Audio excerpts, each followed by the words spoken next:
ربي زدني علما زدني فقها زدني حكما أتبع قولك عملا يبني يجبر ذلك عثرة أمة. قل يا ربي زدني علما. اعوذ باللہ من الشیطان الرجیم بسم اللہ الرحمن الرحیم وبہ نستعین وهو خیر ناصر ومعین وصلی اللہ علی محمد وآل محمد.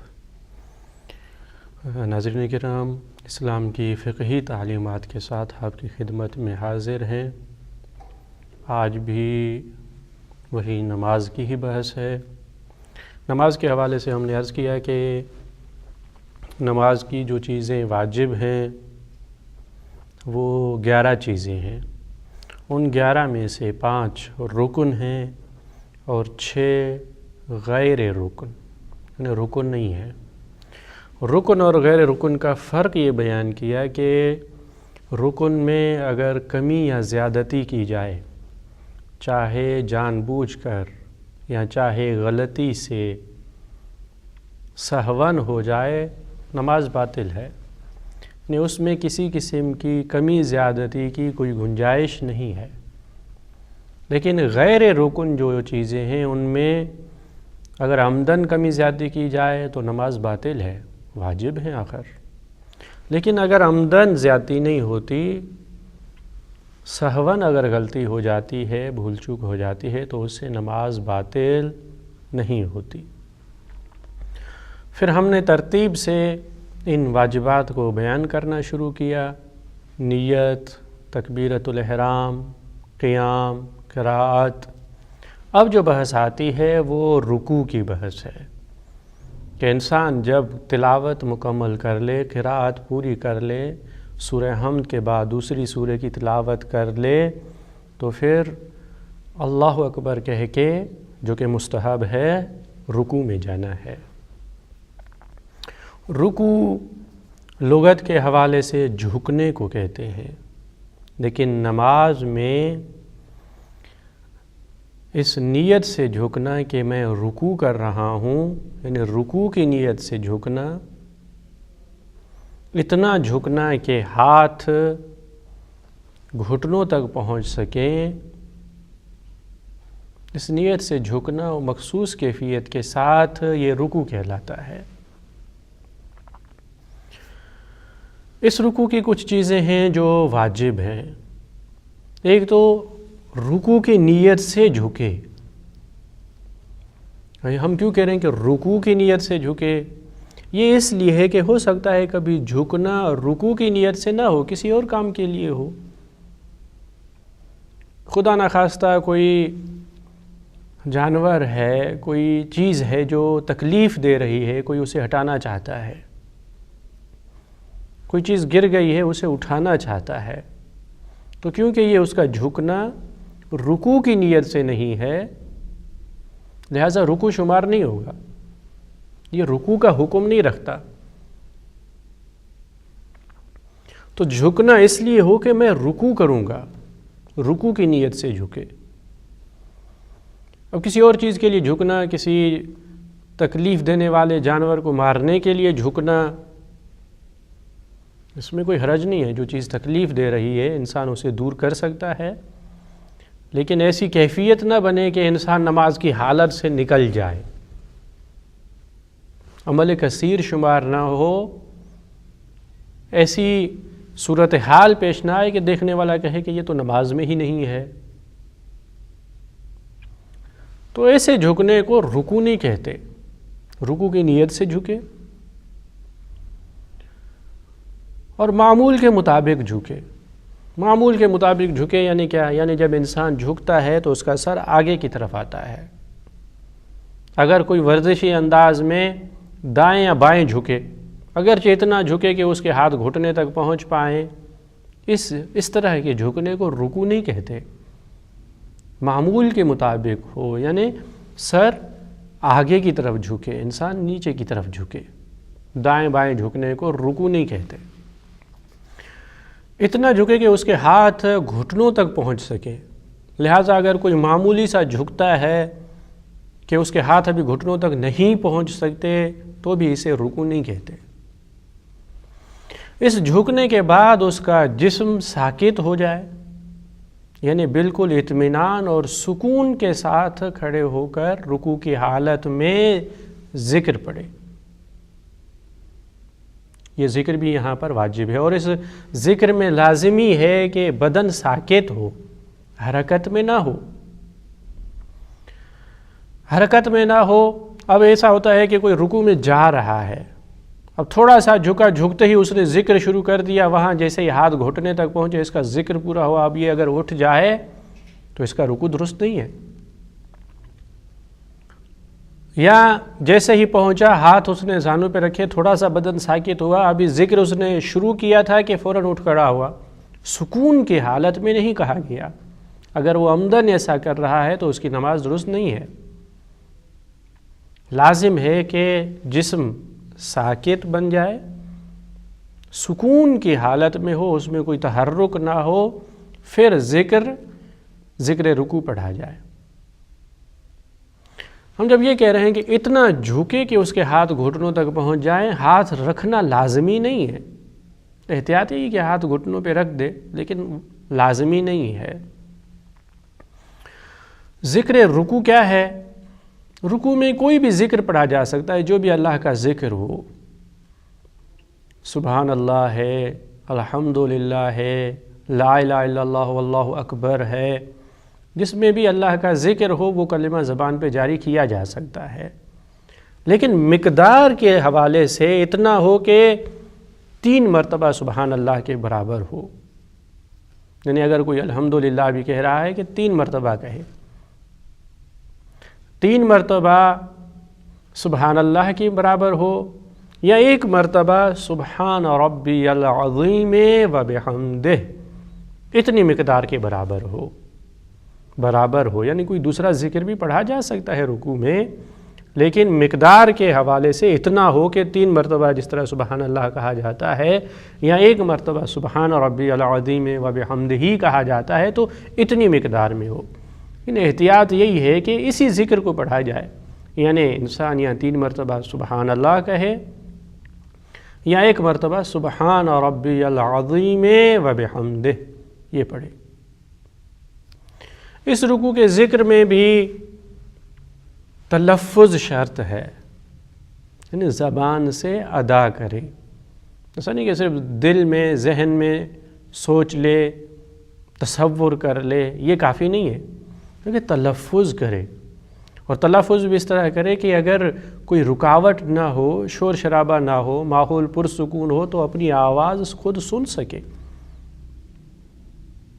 بالکل ذہن میں تصور کرنا یا ذہن سے پڑھنا، جسے انسان بغیر زبان کو حرکت میں لائے ہوئے کوئی کتاب پڑھتا ہے، یہ کفایت نہیں کرتا نماز کے اذکار میں۔ ذکر یعنی تلفظ ہو اس کا زبان سے، اور یہ تلفظ ہوگا اس کے لیے لازمی ہے کہ عربی میں ہو، فصیح عربی میں، یعنی تجوید کی اس طرح کی کوئی غلطی نہ ہو جو اس کے ذکر کو غلط بنا دے، کیونکہ صحیح عربی میں مکمل طور پر اس ذکر کو پڑھا جائے، جسم ساکت ہونا چاہیے۔ یہ لازمی ہے رکوع میں۔ البتہ جو چیزیں مستحب ہیں رکوع میں وہ یہ ہے کہ رکوع سے پہلے اللہ اکبر کہا جائے، اور رکوع میں صلوات پڑھی جائے، چاہے وہ ذکر رکوع سے پہلے ہو یا بعد میں ہو۔ صلوات کا پڑھنا رکوع میں آگے چل کے ہم بتائیں گے کہ سجدے میں مستحب ہے، ثواب رکھتا ہے صلوات، تو یہ رکوع میں صلوات پڑھیں۔ اس کے بعد جب کھڑا ہوتا ہے، رکوع سے اٹھ کے سیدھا کھڑا ہونا یہ واجب ہے، یعنی اگر کوئی جانتے بوجھتے عمدن رکوع کی حالت سے فوراً سجدے کی طرف جھک جائے، قیام کیے بغیر، اٹھے بغیر، اگر وہیں رکوع کی حالت سے مستقیماً سجدے کے لیے جھک جائے تو اس کی نماز درست نہیں ہے، کیونکہ رکوع کے بعد سیدھا کھڑا ہونا قیام واجب ہے۔ گزشتہ گفتگو میں ہم نے عرض کیا تھا کہ قیام کبھی رکن ہوتا ہے، کبھی غیر رکن. رکوع کے بعد کھڑا ہونا یہ واجب ہے، رکن نہیں ہے، واجب ہے. اب انسان رکوع کے بعد بالکل سیدھا کھڑا ہو جائے، اس کے بعد مستحب ہے کہ سمع اللہ لمن حمدہ کہے اور پھر اللہ اکبر. یہ مستحب ہے. سیدھا کھڑا ہونا لازمی ہے. جب بالکل انسان سیدھا کھڑا ہو جائے تو پھر سجدے کے لیے زمین کی طرف جھکے. یہ ذکر جاری کرنا سمع اللہ لمن حمدہ و اللہ اکبر اور اللہ اکبر کہتے ہوئے ہاتھوں کو اٹھانا، یہ مستحبات میں شمار ہوتے ہیں. یہ رکوع کا بیان. اب ایک سوال یہ پیدا ہوتا ہے کہ اگر کوئی انسان رکوع کے لیے اتنا نہیں جھک سکتا جتنا جھکنا چاہیے، نہیں کہ اتنا جھکے کہ اس کے ہاتھ زانوں تک پہنچ سکیں، اتنا نہیں جھک سکتا، اب وہ کیا کرے؟ اب وہ کھڑے ہوئے جتنا جھک سکتا ہے اتنا جھکے. لیکن کھڑے ہوتے ہوئے اگر اس کے لیے جھکنا بہت زیادہ تکلیف کا سبب ہے، اس کے لیے برداشت کرنا مشکل ہو رہا ہے کسی تکلیف کی وجہ سے، کسی درد بیماری کی وجہ سے، تو پھر اس کی یہ ذمہ داری ہے کہ وہ بیٹھتے ہوئے رکوع کرے. یعنی جو نماز بیٹھ کے انسان ادا کرتا ہے اور اس میں رکوع کے لیے جھکتا ہے، یہ انسان بھی قیام سے بیٹھ جائے اور پھر وہاں بیٹھ کے رکوع کرے. جب بیٹھ کے رکوع کرے گا تو اس کے لیے یہ ہے کہ اتنا جھکے کہ اس کے سر اس کے گھٹنوں کے نزدیک تک آ جائے، زمین کے نزدیک، اور بہتر یہ کہ اتنا جھکے کہ سجدے کے نزدیک ہو جائے. پرسکون طریقے سے وہاں پہ ذکر ادا کرے اور اس کے بعد پھر کھڑا ہو کر اور پھر سجدے کے لیے زمین کی طرف جھک جائے. یہ ہے کہ اگر کوئی رکوع کے لیے جھک نہیں سکتا. جب رکوع مکمل ہو گیا، اور رکوع آپ جانتے ہیں کہ نماز کا رکن ہے، یعنی اس میں کمی اور زیادتی نماز کو باطل کر دیتی ہے، چاہے عمدن ہو چاہے سہون ہو. ایک ہی رکوع کرنا ہے نماز میں، دو بھی نہیں کیے جا سکتے، ایک کو چھوڑا بھی نہیں جا سکتا. ان دونوں میں سے اگر کوئی بھی انسان دو کر بیٹھے یا بالکل چھوڑ دے، چاہے یہ جان بوجھ کر ہو چاہے غلطی سے ایسا ہو، نماز باطل کر دیتا ہے. جب رکوع انسان کر چکا اور اس کے بعد قیام، اس کے بعد اللہ اکبر کہہ کے اب سجدے میں جائے گا. سجدہ پیشانی کو زمین پر رکھنے کو کہتے ہیں. انتہائی خشوع اور خضوع کی حالت ہے کہ انسان اپنے رب کے سامنے، اپنے خالق و مالک حقیقی کے سامنے سجدہ ریز ہو جائے، اپنی پیشانی کو خاک پہ رکھ دے، اپنی عبودیت اور بندگی کا اظہار کرے، اپنے عاجز اور مسکین ہونے کا اعلان کرے اور اس کے غنی ہونے کو بیان کرے کہ بال الہ تو بے نیاز ہے، میں نیاز مند ہوں، تو خالق ہے، میں مخلوق ہوں، تو رازق ہے، میں مرزوق ہوں، تو اس قابل ہے کہ میری پیشانی تیرے سامنے جھکتی رہے. اور یہ عبودیت کا معراج ہوتا ہے کہ انسان سجدے کی حالت میں جائے. اس لیے روایات میں بھی ہے کہ شیطان کے لیے جو چیز سب سے زیادہ تکلیف دہ ہوا کرتی ہے، جو اسے سب سے زیادہ تکلیف دیتی ہے، وہ یہ ہے کہ انسان طولانی سجدے دے. جب وہ شیطان انسان کے سجدوں کو دیکھتا ہے تو حسد کرتا ہے، اسے بہت تکلیف ہوتی ہے، اس لیے کہ اسی سجدہ نہ کرنے کی وجہ سے وہ شیطان بن گیا. اگر وہ سجدہ کر لیتا جو خدا نے اسے حکم دیا تھا، وہ سجدہ کر لیتا، شیطان اس طرح لعنتی اور ملعون بن کے خدا کی بارگاہ سے نکالا نہ جاتا. بہرحال سجدہ نماز کی معراج ہے، عبودیت کا کمال ہے کہ انسان اپنی پیشانی کو جھکا دے. یہ پیشانی جو زمین پر رکھی جائے گی، یعنی سجدہ، دو سجدے مل کر ایک رکن شمار ہوتے ہیں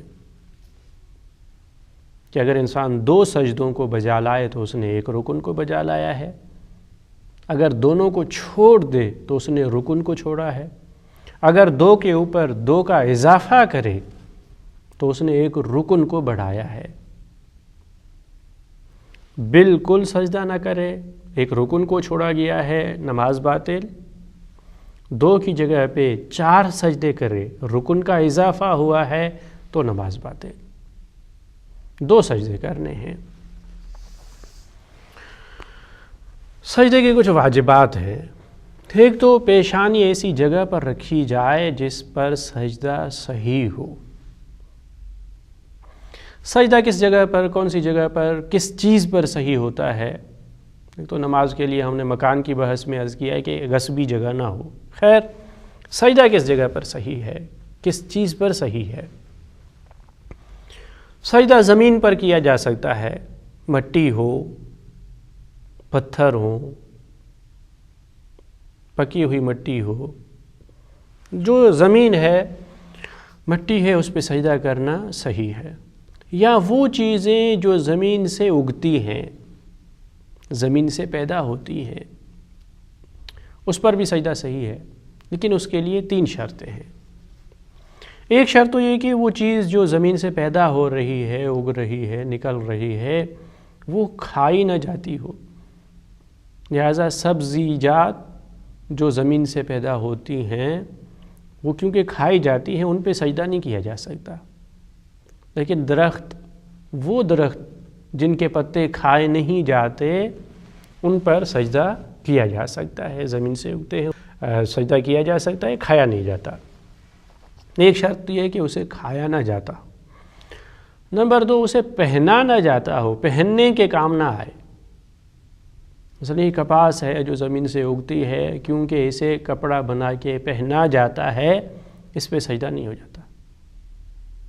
اور تیسرا، معدنیات، وہ معادن جو زمین سے ہی وجود میں آتے ہیں، ان میں سے سون اور چاندی ہے، سون اور چاندی پہ سجدہ نہیں کیا جا سکتا۔ تو سجدہ اس چیز پر صحیح ہے جو زمین ہو، یا جو زمین سے اگلنے والی چیز ہو لیکن کھائی نہ جاتی ہو، پہنی نہ جاتی ہو، اور معدنیات میں، سون اور چاندی میں ان کا شمار نہ ہوتا ہو، اس چیز پر سجدہ صحیح ہے۔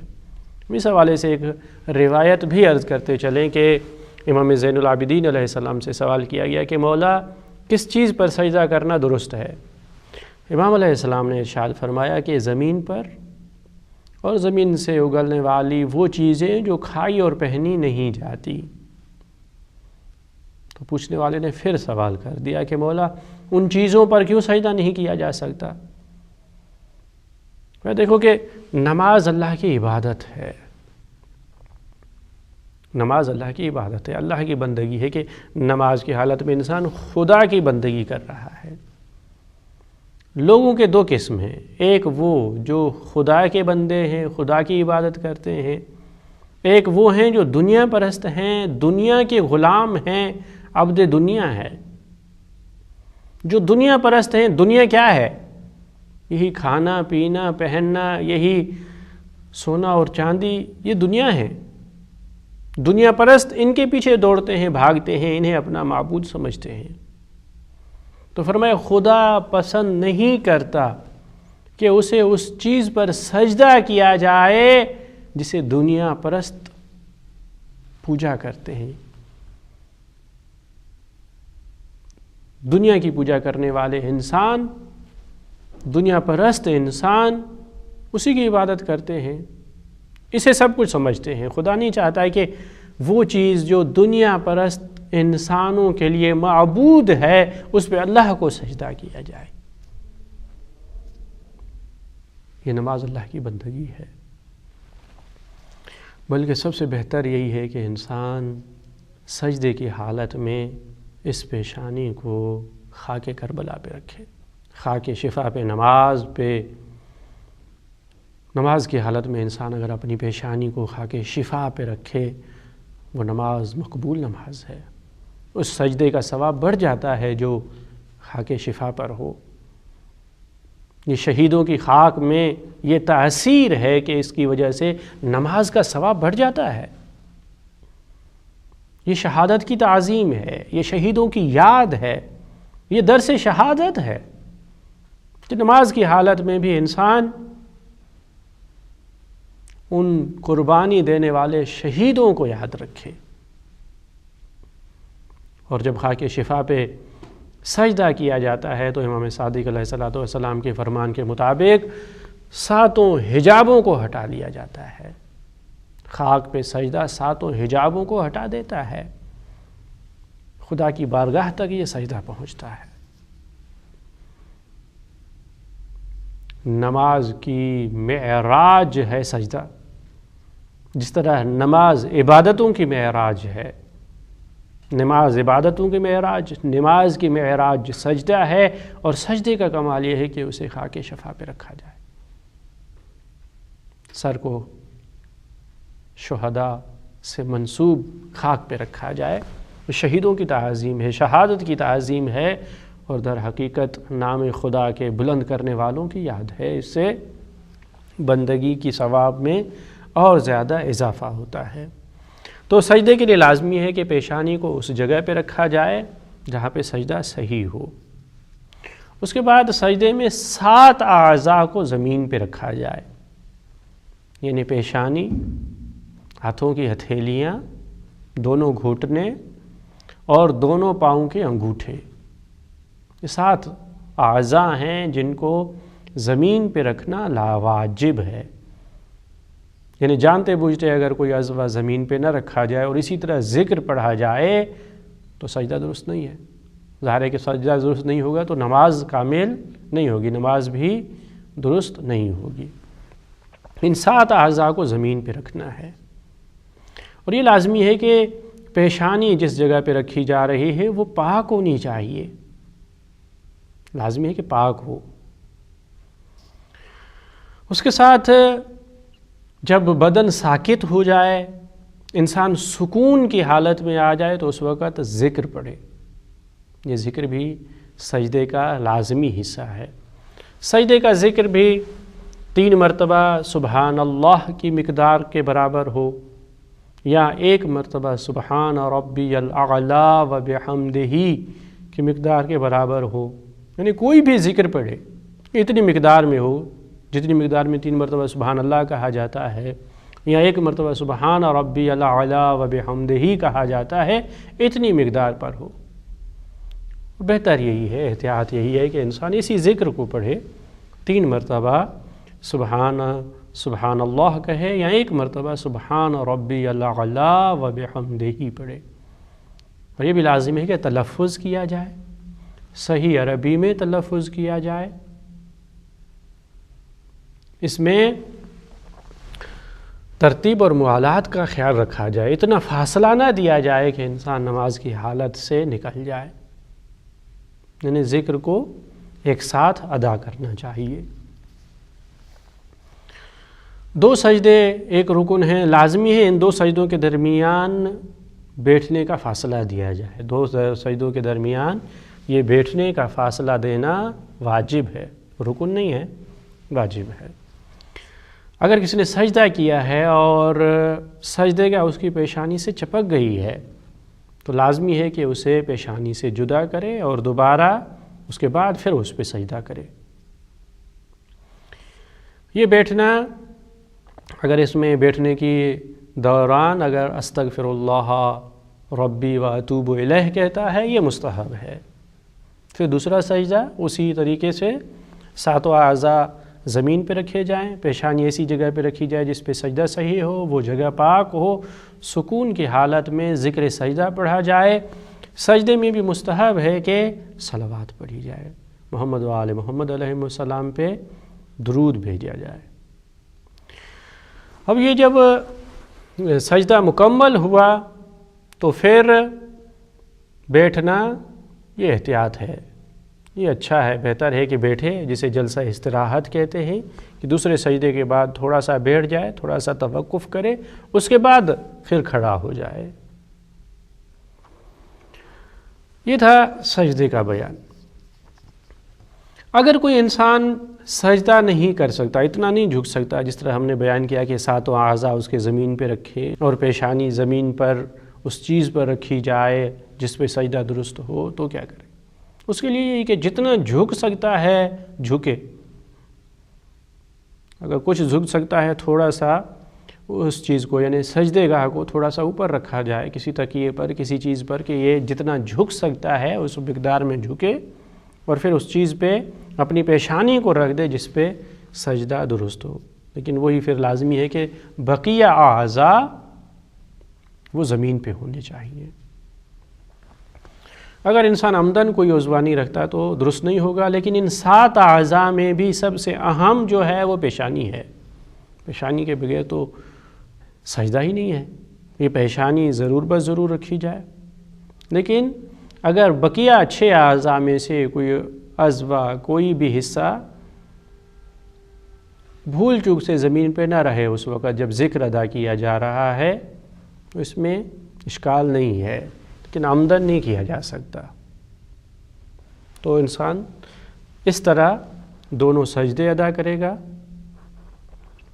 اور رکوع اور سجود خداوند متعال کی بارگاہ میں بہت ہی اہم حصے ہیں نماز کے۔ خالق کائنات نے نماز کی یاد قرآن مجید میں کی ہے تو کبھی رکوع کے حوالے سے، کبھی سجود کے حوالے سے، کبھی قرآن مجید میں یہ فرمایا گیا ہے کہ وَارْكَعُوا مَعَ الرَّاكِعِينَ، رکوع کرنے والوں کے ساتھ رکوع کرو۔ جماعت کا بیان ہے جو ہم انشاءاللہ آگے چل کے پیش کریں گے۔ اور کبھی جب حضرت ابراہیم علیہ السلام کو کعبۃ اللہ کی طہارت اور پاکیزگی کا حکم دیا گیا ہے کہ یہ میرا گھر ہے، اسے پاک رکھا جائے، اسے پاک بناؤ، تو یہ فرمایا کہ طواف کرنے والوں کے لیے پاک بناؤ، اور میری عبادت اور بندگی کرنے والے، رکوع اور سجود کرنے والوں کے لیے پاک بناؤ۔ تو رکوع اور سجدہ یہ خضوع اور خشوع کی نشانیاں ہیں، اور نماز کے اہم جز شمار ہوتے ہیں کہ اپنی فضیلت اور ان کا اپنا ثواب بھی ہے۔ اب جب سجدے کی بات آ گئی ہے اور یہ نماز میں واجب بھی ہے، رکن بھی ہے، اب اس کے ساتھ ہی ایک اور سجدہ ہے جو واجب ہے، اس کا بھی ہم بیان کرتے چلیں۔ قرآن مجید کی 4 آیتیں جو 4 سورتوں میں ہیں ایسی ہیں کہ جب انسان خود پڑھے یا کسی سے سنے وہ آیت تو اس کے لیے سجدہ دینا واجب ہو جاتا ہے۔ جس طرح نماز میں سجدہ واجب ہے، اسی طرح قرآن مجید کی یہ 4 سورتوں کی 4 آیتیں ایسی ہیں کہ ان کے لیے سجدہ واجب ہے۔ لیکن اس سجدے کے لیے وہ شرائط نہیں ہے جو نماز کے سجدے کے لیے ہے۔ اس میں انسان پیشانی کسی ایسی چیز پہ رکھ دے جو درست ہو، جس پہ سجدہ کرنا یہ بھی کفایت کرتا ہے۔ اس میں قبلے کی شرط بھی نہیں ہے، طہارت کی بھی شرط نہیں ہے، لیکن اگر ان آیتوں کی تلاوت خود کرتا ہے یا سنتا ہے تو اس کے لیے یہ سجدہ واجب ہو جاتا ہے۔ کون سی آیات ہیں جن پر سجدہ قرآن مجید میں واجب ہے؟ وہ 4 مقامات ہیں، جن میں سے ایک سورہ سجدہ کی آیت ہے، آیت نمبر 15، سورہ فصلت ہے جو کہ دوسرے نمبر پر ہے، اور اس کی 37ویں آیت سورہ نجم ہے اور سورہ علق ہے۔ ان میں آیتیں ہیں جن میں سجدہ واجب ہو جاتا ہے کہ انسان جب خود پڑھے یا کسی سے سنے تو اس کے لیے سجدہ واجب ہے۔ یہ نماز میں سجدے کا بیان ہے۔ اس کے بعد جو چیز واجب ہے نماز میں وہ ذکر ہے۔ ذکر یعنی وہی یاد، لیکن نماز میں ذکر سے مراد وہ الفاظ ہیں جن سے یاد خدا ہوتی ہے۔ مثلا رکوع کا ذکر ہے سبحان ربی العظیم وبحمدہ، سجدے کا ذکر ہے سبحان ربی الاعلی وبحمدہ، یہ ذکر واجب ہیں۔ اس کے علاوہ نماز میں مستحب ذکر ہیں، مثلا انسان جب رکوع میں جانا چاہ رہا ہے تو اللہ اکبر کہے، سجدے میں جا رہا ہے تو اللہ اکبر کہے، یہ ذکر مستحب ہیں۔ ان سب اذکار میں لازمی ہے کہ انہیں صحیح عربی سے پڑھا جائے اور ترتیب کے ساتھ ایک ساتھ پڑھا جائے۔ یہ بھی لازمی ہے کہ ان کو پڑھتے وقت بدن یعنی انسان اطمینان کے ساتھ ان کو پڑھے، جسم حرکت میں نہ ہو۔ صرف ایک ذکر ہے نماز کا جس میں بدن حرکت میں ہوتا ہے، وہ یہ کہ انسان جب دوسرے سجدہ کرنے سے اٹھتا ہے اور پھر کھڑا ہونا چاہتا ہے، بحول اللہ و قوتہ اقوم و اقعد کہتا ہے، یہ ذکر وہ ذکر ہے کہ جسے اٹھتے وقت پڑھنا ہے، یعنی اس وقت اگر جسم حرکت میں بھی ہو تو مشکل نہیں ہے، وہ ذکر ہے ہی ایسا کہ اسے بدن کے حرکت کی حالت میں پڑھنا ہے۔ ذکر کے بعد پھر تشہد ہے اور سلام ہے، بقیہ نماز کی ترتیب ہے اور موالات ہے جو ہم انشاءاللہ بعد میں عرض کر سکیں گے۔ نماز خداوند متعال کی بندگی کی عظیم نشانی ہے، بندگی کا عظیم مظہر ہے جسے معراج مومن کہا گیا ہے۔ ہمیں چاہیے کہ ہم نماز کے ان مسائل پہ غور و فکر کریں اور ان مسائل کو لازمی طور پر مکمل جزئیات کے ساتھ یاد رکھیں تاکہ اس عظیم عبادت کو انجام دیتے ہوئے، ادا کرتے ہوئے ہمیں کسی مشکل کا سامنا نہ ہو۔ دعا کرتے ہیں کہ خالق کائنات ہماری ان تمام عبادتوں کو اپنی بارگاہ میں قبول فرمائے۔ السلام علیکم ورحمۃ اللہ وبرکاتہ۔